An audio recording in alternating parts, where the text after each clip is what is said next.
Hola, mi nombre es Nicola Alexa Morales Vázquez, soy del grupo 6010. Esta es mi primer bitácora para las materias de cálculo integral y diferencial 2 y física 4. Y en este caso pues voy a exponer lo visto en clase, pues fue de el 20 de enero al 24 de enero. En este caso voy a empezar a dar una introducción como para las dos clases más o menos. Pues las dos clases básicamente dependen de un cambio que hubo y en este cambio es acerca de la forma de trabajo o tal vez de cierta manera también de la forma de calificar. Esto lo estoy generalizando porque pues en estas dos clases la forma en la que se va a ir como pues trabajando ya va a depender de nosotros. Nosotros vamos a tener que estar tomando lista, vamos a tener que estar ayudando con los libros. Vamos a trabajar un poquito más en equipos, en distintos equipos. Vamos a tener pues como ciertas partes, ¿no? Como que han cambiado. En este caso ya no va a ser tanto como está acostumbrado a hacerse, que todos los alumnos están viendo a un pizarrón y que el profesor está adelante y empieza a explicar. Ahora es más que nada como una clase como para nosotros, que nosotros estemos pues pendientes de lo que tenemos que ir revisando, de lo que tenemos que ir haciendo y más que nada pues tener cierta colaboración para que pues estas materias puedan ser calificadas correctamente. Y ahora sí, como parte de mi bitácora, voy a dividir en este caso. eh, Primero voy a empezar ahora sí con cálculo, después de que pues esto también se vio en las dos clases. En cálculo iniciamos acerca de el seno y coseno. Empezamos a recordar un poquito que esto ya lo habíamos visto en el semestre pasado, más que nada con lo de sus derivadas. Y aquí pues se nos planteaba por ejemplo, el seno y el coseno y sus derivadas, como son como, por ejemplo, tanto en la clase, en la primera clase como en la segunda, cómo son sus derivadas y así. Y bueno, investigué que el seno es la razón entre el cateto opuesto al ángulo y la hipotenusa y que el coseno es la razón entre el cateto adyacente al ángulo y la hipotenusa. Algunas de sus aplicaciones, pues, es que, por ejemplo, tengo que la derivada de seno y coseno nos permite determinar la pendiente tangente en cualquier punto de otras funciones. Y tengo, por ejemplo, que la derivada ayuda a identificar intervalos de crecimiento. Por ejemplo, la derivada de x es mayor que 0 y el de crecimiento, la derivada de x menor a 0. El seno de x crece en 0, pi y decrece en pi, 2 pi. Y el coseno de x decrece en 0, pi y crece en pi, 2 pi. Por otra parte, también se nos pidió, digamos, hacer o investigar un problema donde usáramos, pues, este seno y coseno. En esto, pues, ya fue, digamos, en la segunda clase. Lo que platiqué anteriormente fue en la primera. Y bueno, en la segunda clase puse que la posición, bueno, la línea azul muestra cómo cambia el ángulo del péndulo con el tiempo. El péndulo se mueve de un lado a otro, alcanzando su punto máximo, es decir, su amplitud, y luego regresa al centro. A este movimiento, pues, se le llama, bueno, a la onda como tal se le llama coseno. Y por otro lado tenemos la velocidad, que se representa como la línea roja y muestra qué tan rápido se está moviendo el péndulo en cada momento. La velocidad es mayor que cuando pasa por el centro, o sea, la posición del equilibrio, y se vuelve cero en los extremos cuando cambia de dirección. Y a esta velocidad se le otorga, digamos, la función de seno.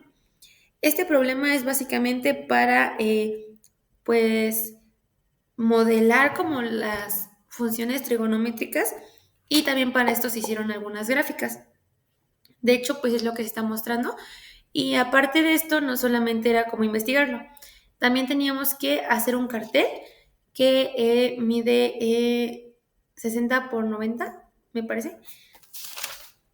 No, 90 por 60.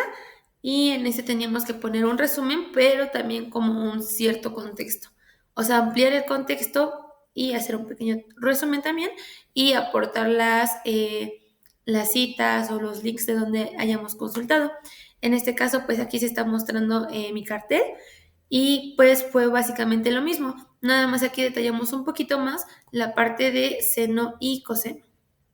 Y aquí pudimos agregar acerca de que la función seno representa la variación de la ordenada del punto en función de su ángulo x. La función seno tiene la ecuación f de x igual a seno de x, y que la función coseno representa la variación de la abscisa del punto en función de su ángulo x. Y básicamente que la derivada de la función seno es el coseno, y que la derivada de la función coseno es el seno negativo. Y la derivada de una función trigonométrica calcula el ritmo de cambio de la función en cada punto. Y bueno, se podría decir que esto fue todo por la parte de cálculo. Y ahora para la materia de física, como lo mencioné en el inicio, pues básicamente también se siguió viendo acerca de los cambios que iba a haber, que pues ya lo mencioné, ¿no? Y eso fue más que nada lo que nos llevó la primera hora. Y para la segunda hora teníamos que hablar de la diferencia de potencial, y este fue un trabajo en equipo. En este caso, pues muchas personas decidieron hacer ya sea una infografía, un tríptico o así. Y en este caso, pues yo... también hicieron una sopa de letras. Pero bueno, mi equipo y yo hicimos un cuadro comparativo, que es básicamente de un resumen acerca de la diferencia de potencial. En este aprendimos que pues la unidad de medida básicamente son los voltios, y que la fórmula general de esta diferencia de potencial es básicamente que V, que significa voltios, es igual a W, que significa el trabajo relacionado, y bueno, esto sobre Q, que es la carga. Y que básicamente la diferencia de potencial es la energía que se necesita para poder mover una carga eléctrica entre dos puntos. Y el ejemplo que aquí se pone en el cuadro comparativo es que en una batería el voltaje entre el terminal positivo y negativo impulsa la corriente. Para la segunda clase lo que se nos pidió fue hacer una tabla con 20 aparatos eléctricos que usen líneas o superficies equipotenciales, y que en estas mismas, o sea, como que mostráramos la parte pues de estas líneas o superficies, ¿no? Es lo que se está mostrando ahorita, y bueno, yo lo hice en parejas y fue pues una tablita, básicamente con la definición de qué es, pues qué es y la imagen. Y para la segunda clase vimos acerca de diferencias entre energía potencial y potencial eléctrico, al igual que ver acerca de cómo poder sacar la energía potencial de una batería cualquiera y de un capacitor cualquiera. En este caso, se nos pidió pues investigar cómo poder sacar como esta tipo fórmula y hacer ejercicios para dárselos a alguien más y nosotros resolver los ejercicios pues de alguien más. Primero empiezo con la batería. La fórmula para esta es energía igual a Q por V. La Q es igual a la carga eléctrica total que puede entregar la batería en coulombs. Generalmente, pues, digamos que la Q te la dan en amperios por hora. Y lo que tienes que hacer en estos amperios para convertirlos en coulombs, que es lo que se te está pidiendo, es literalmente multiplicar el número de amperios por hora por 3600, que es básicamente que un amperio por hora es igual a 3600 coulombs. Y bueno, pues los voltios básicamente pues te los dan. Y ahora, para un capacitor, tenemos que la energía es igual a 1 medio por C por V al cuadrado. La C es la capacitancia del capacitador en faradios, que se representa como una F.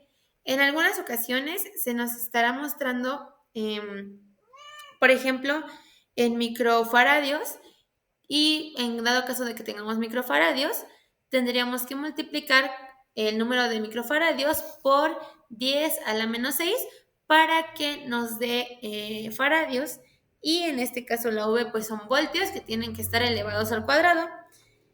Y teníamos aquí que un ejemplo de que un capacitor tiene 10 microfaradios con 12 voltios y queremos saber su energía potencial. Lo que se hace es multiplicar 10, que son los 10 microfaradios que tenemos, por 10 a la menos 6, lo cual nos da 0.00001 faradios. Y luego es que energía potencial es igual a 1 medio por 0.00001 por 12 al cuadrado. Y esto nos da un total de 0.00072 joules. La energía potencial en las dos, tanto en la batería como en el capacitor, se miden en joules. Y digamos que para mostrar o demostrar que habíamos comprendido cómo hacerlo, el profesor nos pidió que buscáramos cuántos amperios por hora tenía una batería, una pila de 1.5 voltios. En este caso nos salió que tenían 2.95 amperios por hora y teníamos que sacar la energía potencial de esta pila. En este caso lo que hicimos fue primero pasar los amperios por hora a coulombs, que en este caso si tenemos 2.95 amperios por hora, lo multiplicamos por 3.600 y nos dio que son 10.620 coulombs. Una vez teniendo los coulombs, ya nada más multiplicamos por los voltios, que son 10.620 por 1.5 y esto nos dio un total de 15.930 joules. Esta sería básicamente nuestra energía potencial y se podría decir que eso fue todo de la primera semana. Gracias.